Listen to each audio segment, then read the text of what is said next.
evening, everyone. Thank you so much for joining us tonight, and welcome to the Innerbelt History Collection launch event. The Innerbelt History Collection is an incredible project that is hosted on summitmemory.org. It's a collection of videos, audios, photos, maps that talks about the neighborhoods that were removed and lost when the construction of the Innerbelt was built.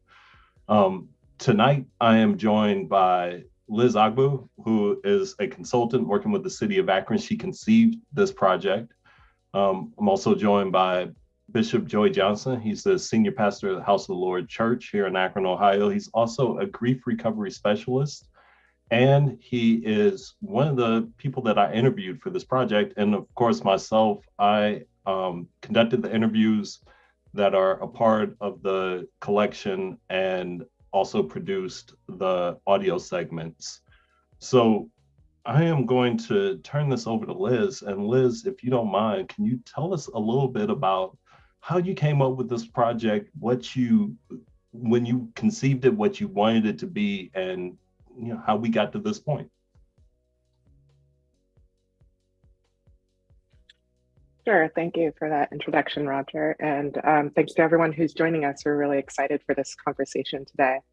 So this project was really conceived of as I began the overall work of starting to think about what should be the future of the Innerbelt site. So as Roger said, there was a neighborhood that was displaced by the freeway's construction. In 2018, the highway, the portion of which between Market and Exchange Street was decommissioned and by the state and turned over to the city. And so the city hired me. I'm an architect and I focus on issues of spatial justice, which is this belief that justice has a geography and that the equitable distribution of resources and opportunities and outcomes should be a basic human right. And so when I look at how do we make spaces more just, I look in particular at who was most impacted by the conditions of the space to begin with. And knowing that there was a neighborhood here that was displaced, I really wanted to reach out to former residents to understand what happened and what they would like to see here. And I think one of the things that I discovered in the process of that research is that one, there's not one big place where information about the neighborhood that used to be here is located, even though we actually know that it was a thriving neighborhood before it was displaced.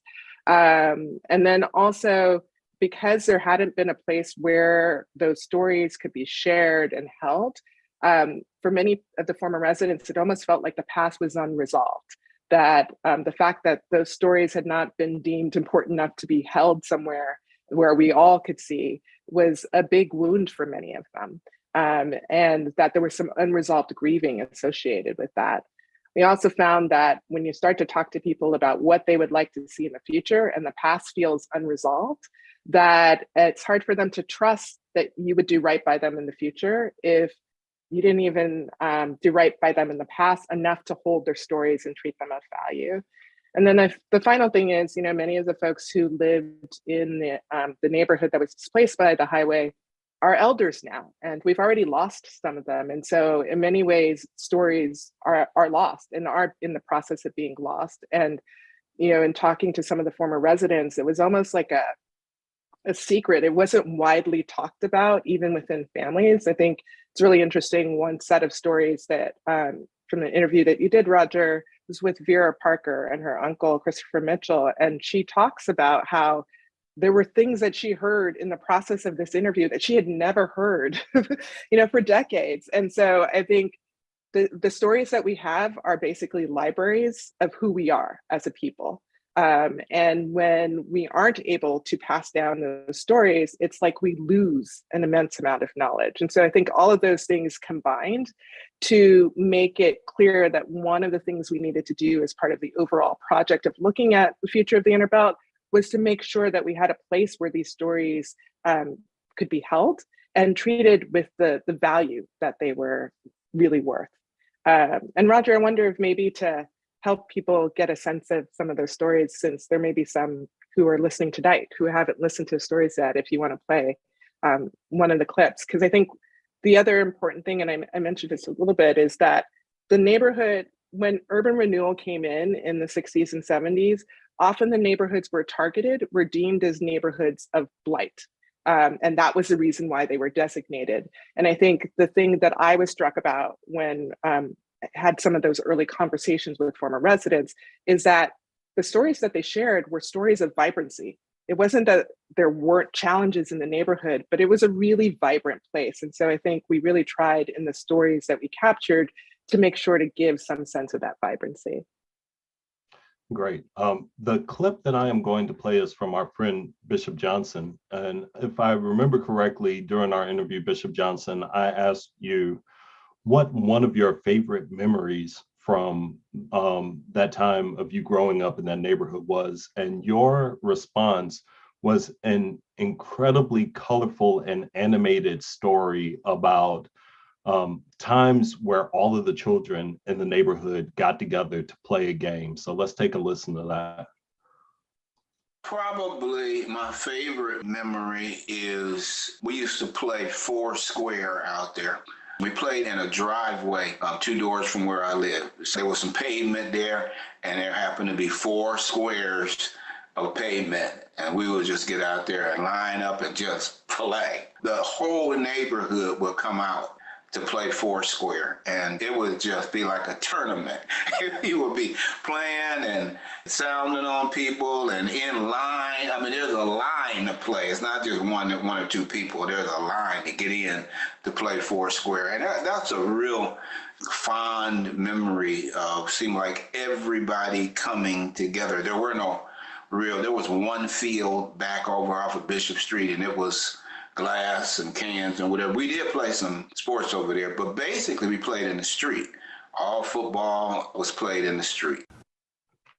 And I also want to say that after Bishop Johnson told me that story, I also asked him, well, of the four square players in the neighborhood, who was the best? And he said, I was.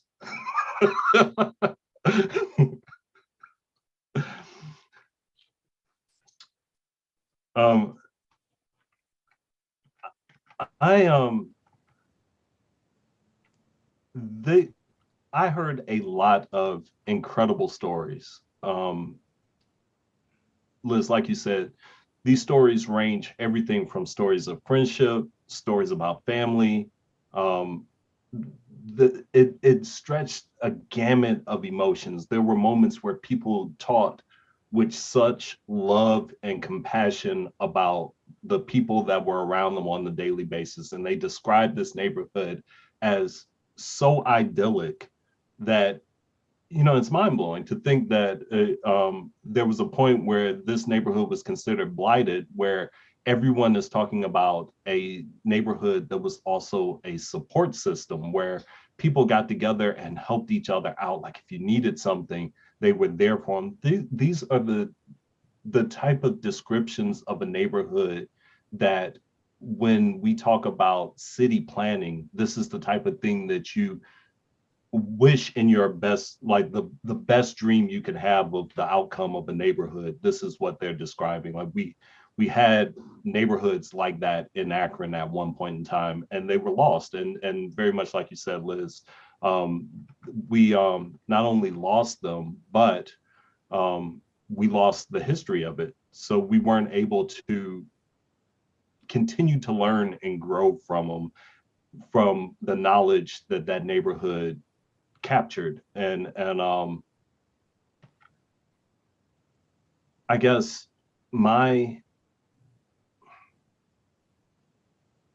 I was touched that something that people had such fond memories of a neighborhood. Like I considered the neighborhood that I grew up in pretty nice, and the neighborhood that I grew up in was nothing compared to the descriptions that I heard.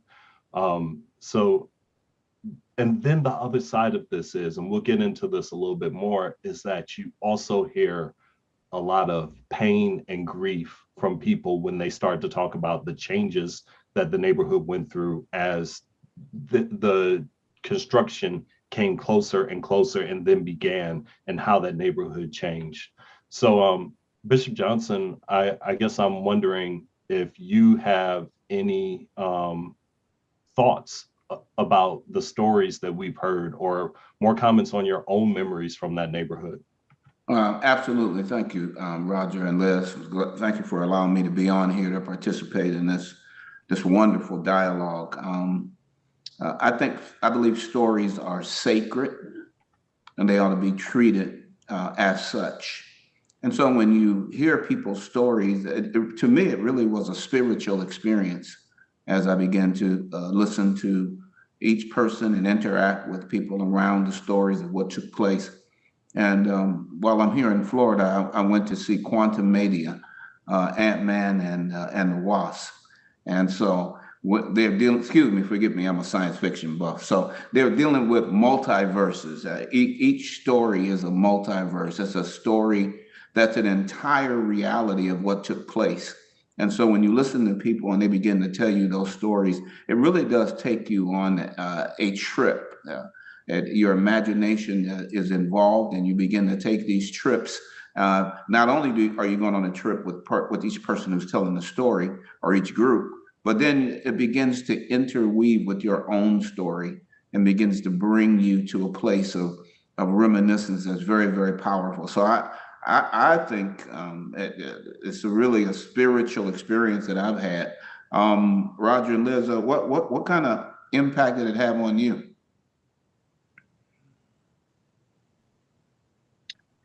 I mean, I almost want to build on what you were saying about the spiritual nature of the stories, because I definitely felt that there was something, to share your story is to share a part of yourself. And as someone who is receiving this, I almost felt like I was receiving a gift, and I had to bear sacred witness to that gift that I was receiving. And knowing that the stories had not been given their value or their due, I think made me feel even more compelled to treat them with a certain amount of reverence for what they were saying. I think, like Roger, it definitely took me back to thinking about, well, what were the places that I felt connected to? What were the places where I felt like I belonged, and what was that like, and who was there, and even physically what was in it. I mean, the neighborhood Foursquare game, like was transported to your science fiction thing. I was transported there. I totally believe that you were the best one. And it's an invitation to see a world that was not perfect, but that had deep heart and deep community. And in knowing that it existed, it makes me believe that it can exist again. So as I think about, even my work on the Innerbelt, it's how do I bring us back to some sense of that? Knowing, I often believe that when we tell these stories, we're also speaking a place that we've been, and it's embedded in our bodies and in our psychic memories. And so if we know it, we can reclaim it again. And so for me, that's one of the most exciting parts of opening the door to these stories, is we're opening up a path to reclamation of places where we feel like we belong, where we are connected to one another, and hopefully where we also feel whole. I very much, like both of you have said, as I began to hear these interviews, I remember having conversations with both of you where I was coming back later and saying, like, this is what I'm hearing. And little did I know that as I heard more and more stories, I didn't grow up in Akron. I, came to love this place after I moved here in 2015. So I didn't have the same sort of connection to a neighborhood that these stories had, but these stories were speaking to something deeper within me. There were moments of such intense emotion that it seemed as if my own life was getting wrapped around these stories. A lot of the basic concepts of the story became front and center in my life. While working on myself, talking to my therapist, all of a sudden, I was talking about things that I had long forgot about, that came to mind through hearing these stories over and over again, whether it was doing the interview or sitting down at my computer and doing the editing process of these segments, and or writing the script and the narrative to go along with these segments. It was as if these stories were helping me to address issues that I didn't even realize were there.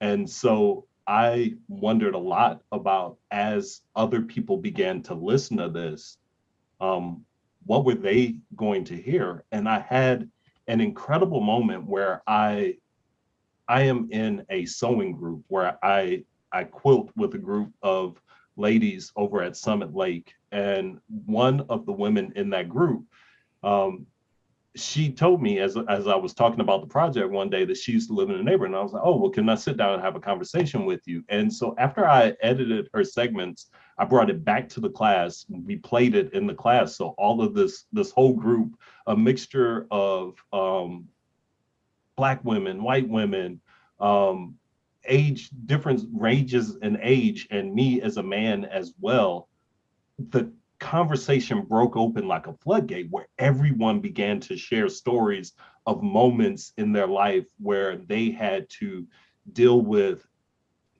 not the exact same sort of issue, even though there was one woman who was like, my sister lived in another part of town when they built the freeway, like they lost their home as well. Another woman was like, oh, I had this terrible moment where I moved into a neighborhood where I didn't know anyone, and the challenges that they faced moving into that neighborhood. So it was a wide spectrum, a beautiful conversation. And then at the end, and I forgot to say, Miss Franchelle Riley is the person whose story I'm talking about, who's in the club with us. At the end of that conversation, as we were wrapping up and getting back to our sewing projects, Miss Franchelle Riley said, it's funny how you forget about those things until something comes up and it allows you to talk about it. And we all just kind of nodded our heads. And in that moment, I was like, oh my goodness, I hope these are the type of conversations that people are going to have when they hear these segments. So I hope people are um, listening with others and having a conversation around what they hear. I think that's really important. Um, Liz, if you don't mind, I think I will play another clip from from the segments, and then we can get into a conversation around that clip.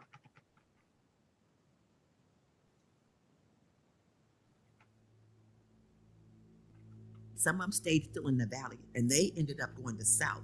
So I didn't get to see them. Like Vernon Sykes, he left over by the post office.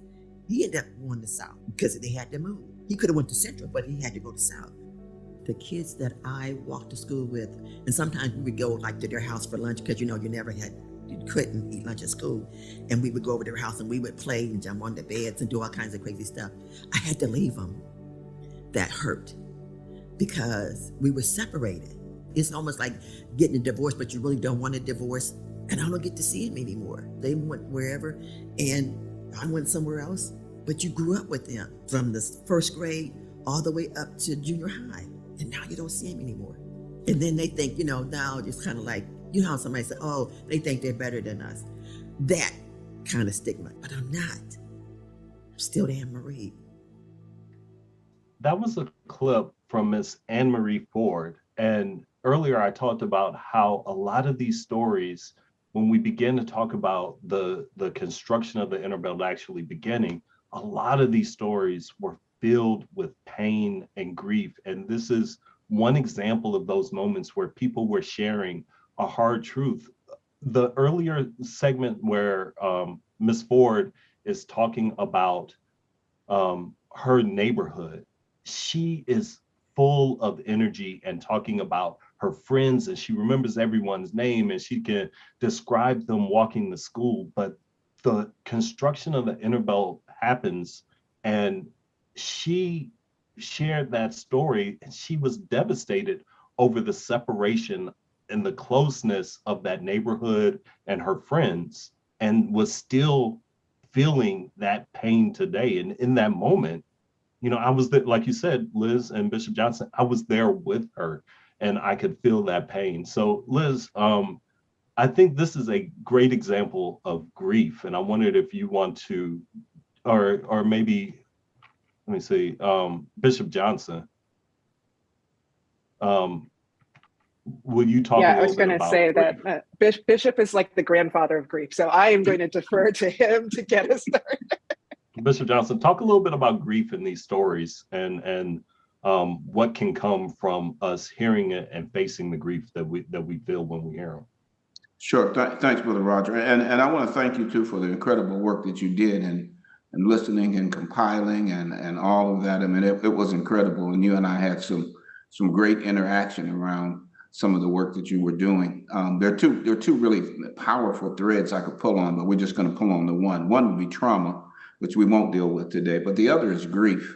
And grief is we define grief as the conflicting feelings that come about at the change of any normal pattern of behavior. When we say conflicting feelings, that some of those feelings could have some positives to them, but many times they're about experiences of loss. These neighborhoods contain great expectations, great dreams, great plans, and all of that becomes loss, and it becomes loss upon loss upon loss.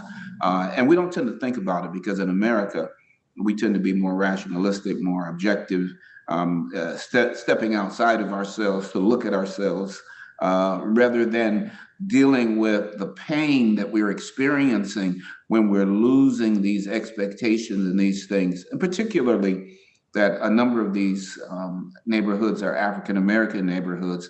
I've been doing some reading on Ubuntu, that the perspective of collectivism and interdependence and how people work together, so that the neighborhood becomes a living collective. And when that's lost, I mean, the loss is so powerful. There are just things that cannot be replaced. And so people often experience that, but many times they don't verbalize it because they're not asked about it, because they've not been taught about what grief is, because they might be embarrassed, because there may be some shame there. But I think what we've been doing and what you've been doing, Roger, and interviewing people opens the door to sharing at a level where perhaps I've not really put my hands around the emotionality of what it is that we are dealing with. And so as that begin to come out, we just try to help people to face it, to process it, to work through it, because it's very healthy.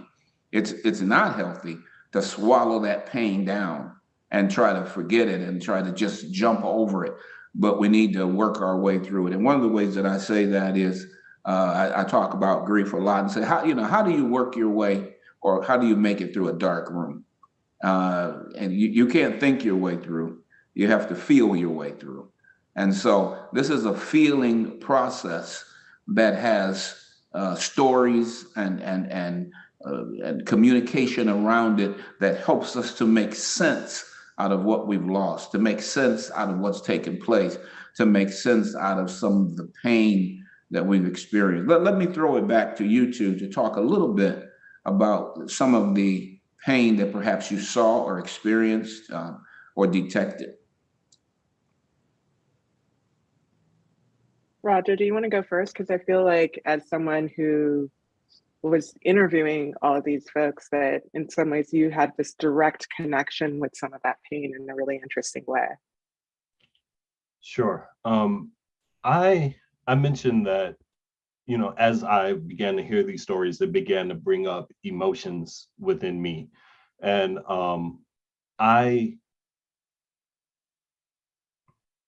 guess one of the things, Bishop Johnson, you and I talked about a lot was kind of like how in the African American community, we don't address these things head on. We don't talk about them. We find other ways to do it.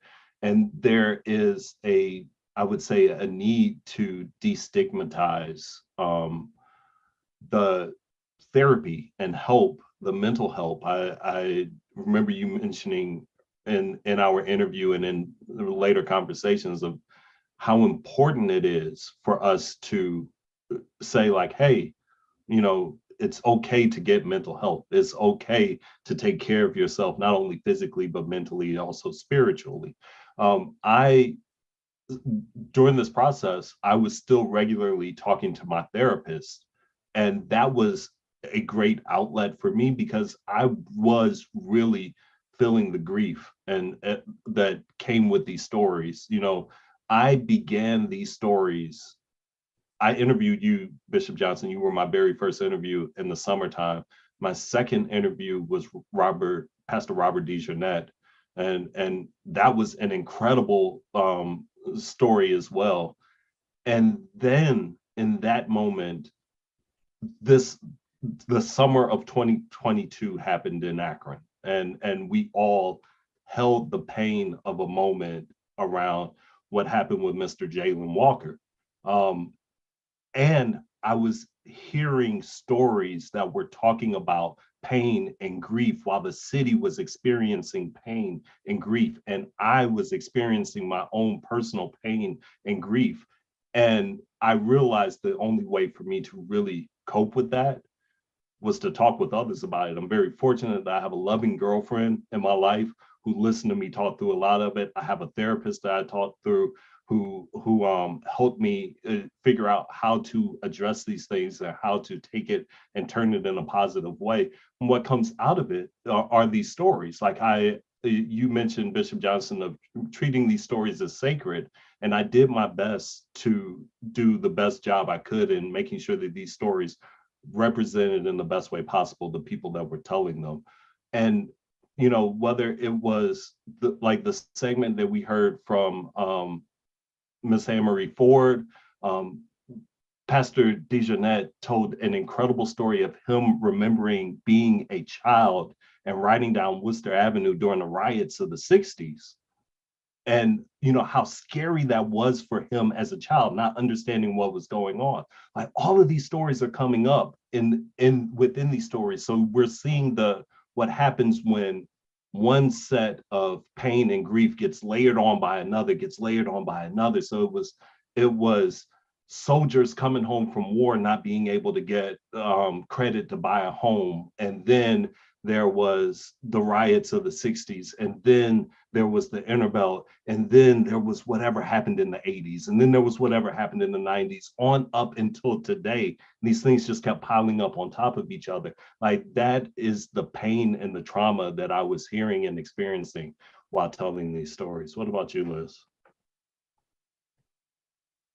Yeah, I mean, I just first of all, I want to second what Bishop said earlier. The way in which you've edited these stories is just a really beautiful testament to the richness of what's embedded in it, that people will be able to hear all of the things that you just said.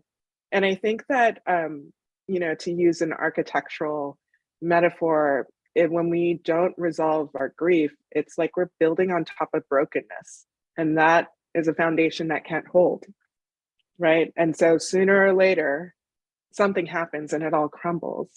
And so it's really important that we find these avenues to actually begin to process our grief and start to get on the road to healing, because the only way in which we get to have a thriving life is if we can do that, right?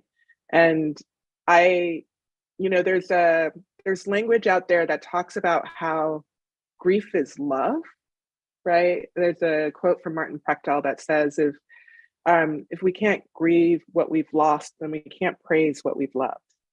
And so I feel like, as I heard these undercurrents of grief in the stories, as I hear it when I go and talk to people within Akron, what I'm really hearing is love, right? That there was a place that somebody felt a deep emotional connection to. There was a community that somebody felt a deep emotional connection to. And through forces often beyond their control, that was disrupted and taken from them. And they are still living with the aftermath of that. And so my hope in hearing some of the stories, and, I think grief is one of those things where we often think, Bishop, you sort of alluded to this in your response, that it's a thing we can run. If we run fast enough, we can outrun the grief, right? And I also think that society teaches us that there's no time for our grief. We got to just keep on getting on. And I think the truth of the matter is we never can outrun it. It will ultimately catch up with us. And so it's really about, how do we take some control to build our own pathways to grief? And I think some of that is in being able to do things like this, like tell your story, just like not treat this as a as a burden that you have to take onto yourself. But it's also to be able to listen to these stories, to talk about these stories with other folks. One of the things that we did, and Bishop, you were key in inspiring this when you noted how much of an undercurrent there would be of grief and how maybe this isn't a thing that people are used to holding space for. We recorded some grief conversations that we called the Grief Primer that is also available as part of the history collection. And on there, particularly the third one, we offer up several different resources, some of which are just as basic as talking with one another and not holding it in and being really present to whatever you're feeling. I think we also talked about breath work of just, take a deep breath and be in your body. The Grief Recovery Institute, which Bishop is a proud member of, was also mentioned. There are sites like What's Your Grief Therapy.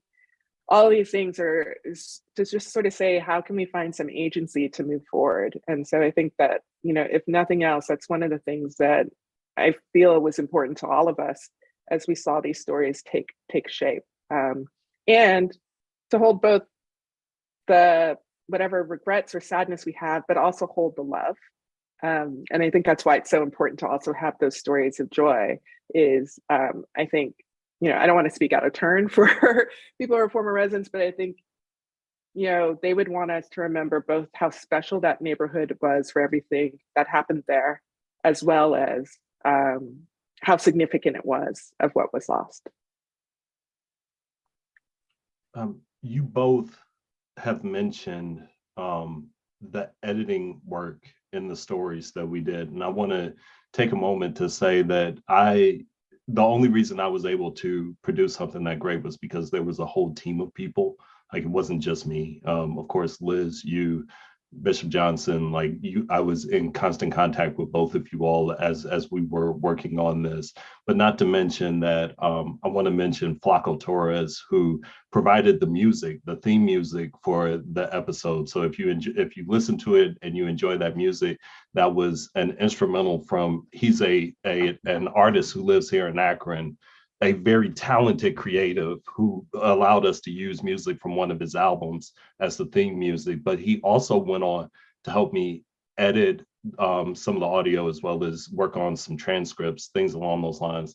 But it wasn't just us. There was also Summer Hall, Fred Wheat, Dylan Garitano, Mike Meyer, all of the people that I interviewed. The Ohio and Erie Canalway helped us out. And of course, the Reconnecting Our Community Advisory Committee, who were, giving their input from before I even came in to work on this project. They were key in getting us to a point where we could tell these stories. So I just want to say thank you to everyone who was involved in helping me to get to a point where we're sharing those stories. And this set of 8 stories is just the beginning. We're going to release some more stories. I have a few more episodes that I'm working on currently, as well as some more interviews that I'm going to conduct this year in 2023. So keep your eyes open on the summitmemory.org page that hosts these stories, because we'll continue to update those as we create more stories. And if you all don't mind, I'd like to play another segment. Is that okay? Yeah, and while you're doing that, I just want to also invite those who are listening that we've been talking for a minute, and I would love to answer any questions that people have about the collection, about the overall Innerbelt project, anything that comes to mind. So you're welcome, if you're listening to this on Zoom, you're welcome to post your questions in the chat or in the Q&A section. And let's hear another story. So this clip is from Christopher Mitchell. Christopher Mitchell and Vera Parker, I interviewed the two of them together. They are an uncle and a niece, and it was an incredibly dynamic story to hear them kind of tell both sides of how they remembered it growing up. And this particular clip was interesting to me because Christopher Mitchell talks about how he returned to the neighborhood after they had moved away, just to see what was happening as the construction was happening. And then when they actually tore down the homes, I went down to watch it happen. I just wanted to see what they were doing. You know, I mean, we had, I don't know, I just wanted to see it, that they were getting ready to wipe out my entire childhood in terms of where I grew up, the place that I played. I still ride down in that area to this day, and I will point out, well, my house used to be right there, you know. I felt like it was just something that I wanted to see. And I was so shocked. Those houses, there's still a few of them standing in that area that they haven't replaced. And we kind of took it for granted, but the staircases and the woodwork within those houses were just so detailed. I mean, it would cost you a fortune to get that kind of work done in a home today. And I can remember there were groups of men who were going in and pulling out steps and balusters and such. They were pulling them out whole, I guess to take them to refinish them, to put in other homes, because you couldn't get that type of work done economically. And so there was a lot of value in those homes that I didn't think was considered when the city offered the money for their homes. I can remember trucks pulling up, and all those houses had the copper piping, and guys were going in before they tore down the homes, and they were pulling all the copper out of them. I thought to myself, man, there was a lot of money that we didn't know or have the resources to take advantage of when they moved. So those are the kind of things that towards the end, but mainly it was the impact on people. Um, so again, a story of loss, and as we talked about, some of the ways that it was justified that these were the neighborhoods that would be demolished so that the Innerbelt could be built, was that the neighborhood was blighted, or all of the different phrases that you can use to say that a neighborhood didn't have wasn't up to code, or any of those things. There are moments where you hear something like that and you say, oh, there was a lot of value, not only in the homes, but in the people, as we hear in their stories, and in a community as a whole. So the value wasn't just monetary value. There was a lot of other things, but the monetary value was important as well. And Roger, I want to also just take this opportunity to highlight one of the great things of the way that the stories were edited is that for each person whose story is recorded, there are two segments. One segment talks about life in the neighborhood. So that's kind of where the story of Bishop and his Foursquare game comes through. And then the second segment talks about what was the experience for each person when the Innerbelt came through. And so sort of that story of displacement and relocation. And so I think it's, as these stories are complex. And so it was really important to give fair due to both sides of that story. So yeah, I think, Summer, do you want to help us out by reading out some of the questions we may have received?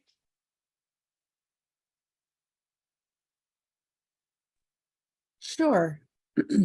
So one of the questions asked from a resident at Williams Tower, will there be any interviews shared from the residents from Williams and Callis Towers?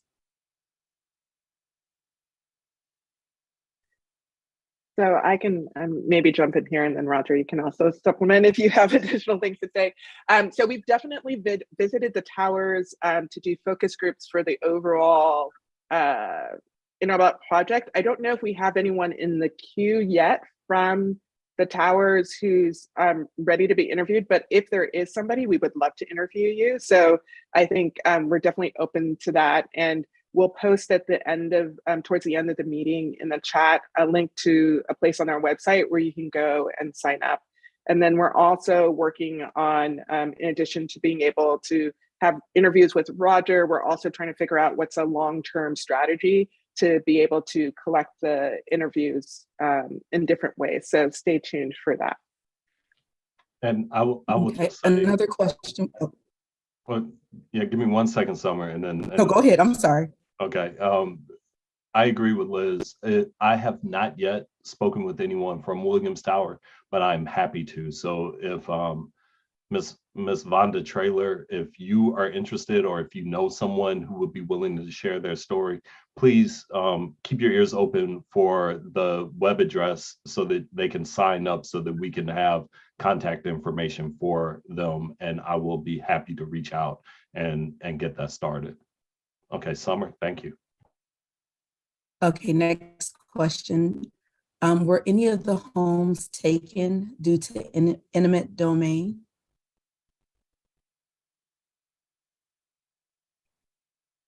So my understanding, and I will say that it is not 100% in the detail of this, but that effectively it is eminent domain, but like folks were offered, if you owned your home, you were offered fair market value, which we can have a whole conversation about what that means. And then Bishop is shaking his head, and I have heard anecdotally from people that the fair market value was not much, and that, you know, and I would say from experience of other cities as well, that oftentimes whatever people received was in these when homes were sort of purchased was rarely enough to allow them to go to another neighborhood of equal standing. Like, and you also add things like redlining and block busting, that often it was hard for people to get into another neighborhood that was on par with the place that they were being displaced from. And then also, fair market value works if you own your home. It does not help you if you are a renter. And there were various things in terms of like federal programs around support for renters that, you know, for many of them was not adequate. And can I also share another thing that, you know, when you start to talk about every city has a version of this story, and you've heard it so much that you think you know it. What I didn't expect to hear was that we are talking a lot about the homes that were purchased, taken, and people had to move, but there are homes that were along the edges that, you know, they did not get a buyout. They continued to live there. And the instant the construction began, and even before the construction began, the value of the home dropped. So you aren't even getting the buyout of the home, but now you no longer have the equity in the home. The home has lost all its value. No one's going to purchase it from you because they already know that there's going to be a freeway sitting behind it. You know, you're then cut off from, you know, it was easy to travel from these neighborhoods into downtown. Now all of a sudden you're cut off because you can't get across the freeway. Streets that used to cross into other neighborhoods are now dead ends. And so someone is stuck with a home that they can't sell and they can't borrow against. You know, they've lost so much, and a home could be an asset that you hand on to the next generation. In this situation, if that home didn't get bought, what ended up happening was, and there were a couple of different people who told me this, was that, you know, if they handed it on, what they were handing over was costs. You know, it was no longer an asset, it was a financial liability to the next generation. So it's like Liz said, it's a lot deeper than just, oh, you know, this family got a payout and they had to move. Like, there was so much more that happened there than that. And that gets mentioned a lot in these stories.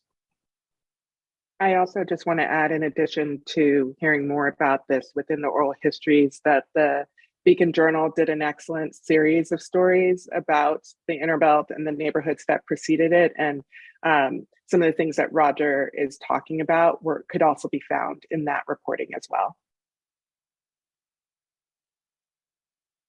Summer, do you have another question for us? Yes, I do. Sorry, I was trying to go mute. We have a few questions. So one from, well, I'll just say, did those who shared their stories share triumphant even after their ashes?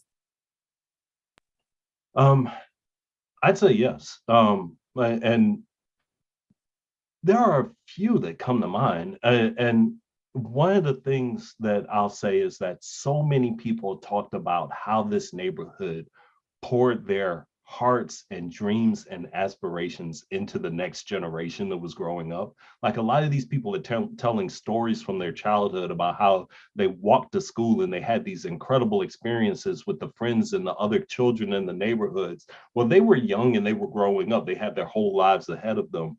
And a lot of what people said was that that neighborhood was so supportive that they just thought they were going to succeed in life. And Miss Anne-Marie Ford does an incredible job in her interview of saying that that neighborhood gave her everything that she needed to be successful in life, and that the others around her um, had what they needed to be successful in life. So we hear not only stories of Miss Anne-Marie Ford grows up to be a civil engineer, Dr. Albert Bragg grows up to be the fire marshal for the city of Akron and then becomes Dr. Albert Bragg. Later in life, goes back to school, gets a PhD, and is now running Alpha Phi Alpha Homes. Then there is, and he tells these incredible stories of him and his sisters at very, very young ages, walking unsupervised throughout the neighborhood, going to the park, going to the stores at 3, 5, 6 years old, and then growing up to go ahead and live a successful life. There's also people mention names that we recognize. NBA players who grew up in this neighborhood. They grew up in the neighborhood, went on to play in the NBA, or Vernon Sykes. Vernon Sykes grew up in that neighborhood, and of course, we all know he grows up to become a state representative, and just absolutely incredible next generation that came out of that neighborhood.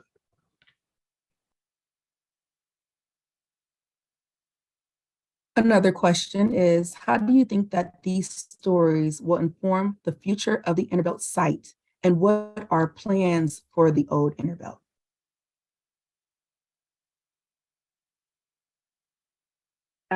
So in terms of informing the future, there's a Brene Brown quote that says that stories are data with a soul. So to me, these stories are data. And so in hearing what people valued of the old neighborhood, the ways in which that place made them feel connected, what were the resources that they valued there, and what they want to make sure that we honor in the future. Those are all useful things for me as I'm gathering what are community preferences for the future of the site. And right now there are no firm plans of future in terms of my remit. It's to produce a report that will be done sometime this summer, that will talk about what my assessment is of the site and the overall context of which these stories are actually super helpful for me in terms of setting the context of this place. And then, recommendations based on what I've heard from community preferences. And as I mentioned, for me, it's really important to foreground the former residents of this neighborhood as part of an understanding of those preferences. And then I also, there's an advisory group that has been advising me, particularly of like how to understand the context and engage with the context. And Bishop is a member of it, thankfully. And so that advisory group is made up of half of former residents. And so their voice has been really important in terms of just guiding how we understand this place and understand the next steps. And I don't know, Bishop, if you have something you want to add in terms of the process of thinking through what's next. Yeah, I was enjoying you all talking so much. I just said that. But stories are, I was thinking stories are like reality. And I said, stories are reality. And because they are reality, they have a past, they have a present, and they have a future. I don't think we think about them that way. I think we kind of think about them, the stories, as capturing something right in that particular moment. But even though you may be looking at a slice of history at that time, that slice is connected to the past in incredibly powerful ways. It also is connected to the future.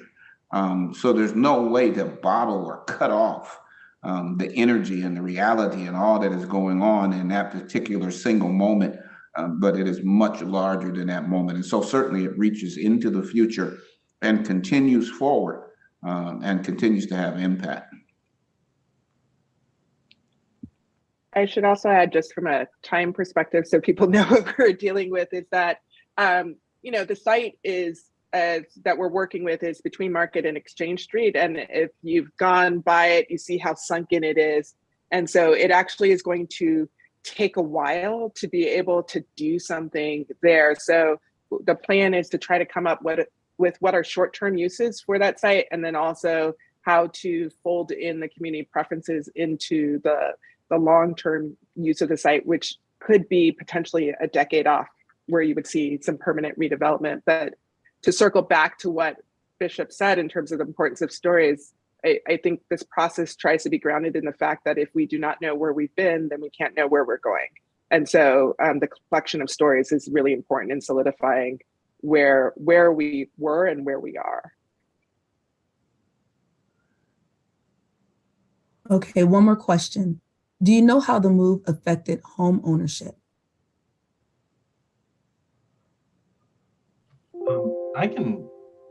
I only know anecdotally. There are plenty of stories that I've heard where people talk about how their family was able to buy a new home in a different neighborhood. If you listen to these segments, you'll hear a lot of people talk about the difference between, where they lived, where this neighborhood was, and then having to make the decision whether or not they could move up the hill or into the valley. Like, this comes up over and over again. And, people who were able to move into the neighborhoods that were further up the hill on Worcester Avenue, which is now Vernon Odom, they moved into a nice neighborhood. People who moved more into the valley did not have that same sort of relationship with the new neighborhood. Like, they were not moving to a better place or a comparable place. A lot of people had to move. Mr. Frank White told this incredible story about how his mother-in-law was a day worker. That means, like, she would get a job every day. Like, if it was available, she would go and do whatever. Sometimes this would be cleaning someone's house, doing someone's laundry. But from that day work, where she got paid on a daily basis, she was able to set aside enough to buy her home. Well, her house got bought out. She was never able to buy another home. And that is painful. That she worked that hard to be able to buy a home, and then, through no fault of her own, the home was taken from her, and the money that she received was never enough for her to purchase another home. She became a renter after that. There are stories like that as well. So, it seems to be all over the spectrum. Some people were able, if you were fortunate enough to be working for one of the rubber companies that have been there for a while, chances are you had a little bit saved up and you were able to get a home, by adding to what they were offered for their home. Some people were not so fortunate. I don't know, Liz, have you heard other stories? I mean, I think they echo what you said. I would also say that I think, at the Innerbelt reunion and also in other conversations I've had out in the community, I've also heard stories of people who were impacted by multiple urban renewal projects, right? Like, because you had several of them in that area. And if you look at the map that's on the Innerbelt History Collection website, the purple region shows the broader impact of urban renewal. And so some people were displaced multiple times, which I think also impacted their ability to be grounded, to own homes, to have generational wealth. So I want to acknowledge that for some people, it wasn't just the Innerbelt, it was multiple projects that continue to impact their ability to be able to build a life for themselves and their families. So we're almost out of time, and I always like to try to do at least one last call for questions. So Summer, before we close up, do you want to give us one last question that we can respond to, and then we'll wrap up? You've actually answered all of the questions that were in the chat. That never happens. Great. Thank you for such great questions. I really appreciate it. And thank you for the time of listening to this conversation. I hope that you all go and check out the Innerbelt History Collection. Summer is going to post a link to that in the chat. And I also think I saw somebody post it earlier. Thank you, whoever was on top of that. If you would like to share your story, if you're connected to this neighborhood in any way and you want to share your story, you'll also be able to go to the Contact Us page on the Akron Innerbelt.com website, and you'll see there's a button to share your story. If you don't have a story to share, but you just want to keep up with what happens with the overall Innerbelt project, if you also go to that Contact Us page, you will see a place to be able to sign up for our mailing list. And on that mailing list, you'll hear about when we're doing engagement stuff. We're about to ramp up to do some more focus groups at some of the Alpha Phi Alpha towers, as well as some of the AMHA towers or buildings over the next couple months, and city council ward meetings. So, we hope to be coming to a neighborhood, your neighborhood at some point, and having a conversation about this project. So please come and join us and be in conversation. And if you have any questions about the project, you can also email us at info@akroninnerbelt.com. I just want to offer or extend a giant thank you to Roger for all your hard work and dedication and curation and interviews. Story. Bishop, you are a wise and guiding light when it comes to thinking about these things deeply and intentionally. And I feel really blessed to have a great team of folks who are committed to these stories and committed to this place. And I hope that you all will join us as we try to figure out how to honor these stories appropriately and how to make whatever happens in the future speak to that. So thank you and have a great night. Thank you, everyone. Thank you for joining us.